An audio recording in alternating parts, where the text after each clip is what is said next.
Hey everybody, this is Steve, and being a youth worker is a privilege you need to maintain. In this video, we're going to explore the 3 things that would cause you to lose your status as a youth worker: abusing a child or youth, or failing to report abuse, failing to register, train, or screen, or doing something to undermine the health or safety of a youth ministry program or event. But first, if you haven't yet, remember to like this video and subscribe to our channel, so you never miss out on great Orthodox Christian content. All right, let's get started.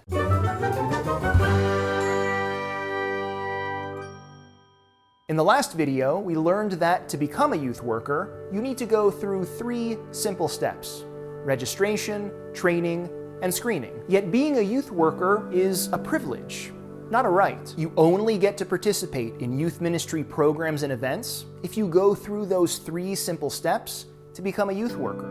But you also need to avoid the sort of conduct that will disqualify you from being a youth worker. And the kinds of things that will disqualify you from being a youth worker aren't that surprising. First, and most obviously, you'll be disqualified if you abuse a child or youth.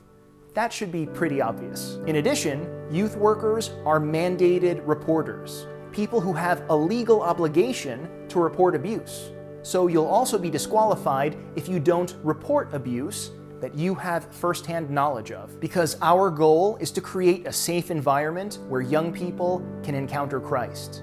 Abuse is a tragedy that no one should ever endure. Second, you'll be disqualified if you fail to re-register every year, or fail to complete youth safety training every year, or fail to successfully pass a background check once every 2 years. Just like becoming a youth worker means following the 3 simple steps of registering, training, and screening, not following any of those 3 simple steps means you can't be a youth worker. And third, you'll be disqualified if you undermine the safety of a youth ministry program or event. This includes obviously inappropriate and dangerous actions, things like introducing drugs or alcohol to the program or event, or viewing inappropriate materials, or having harsh or sexually suggestive conversations with young people. Of course, these aren't the only inappropriate actions that can disqualify you from serving as a youth worker.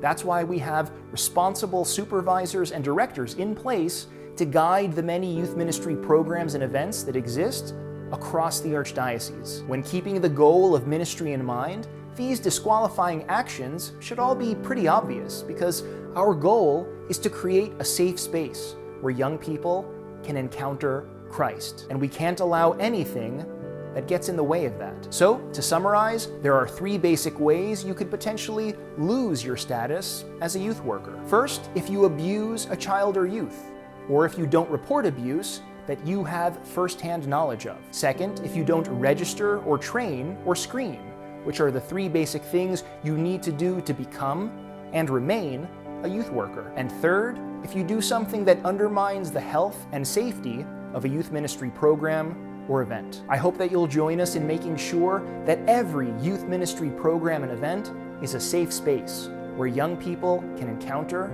the Lord. A safe space where young people can be the bee and live orthodoxy. In the next episode, we'll cover mandated reporting, how to report abuse and suspected abuse to state authorities. Remember, for more information about the policies for the safety of children and youth, please visit goarch.org/safety.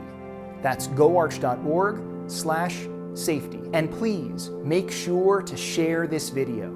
It's important that we spread the word about youth safety to as many people as possible.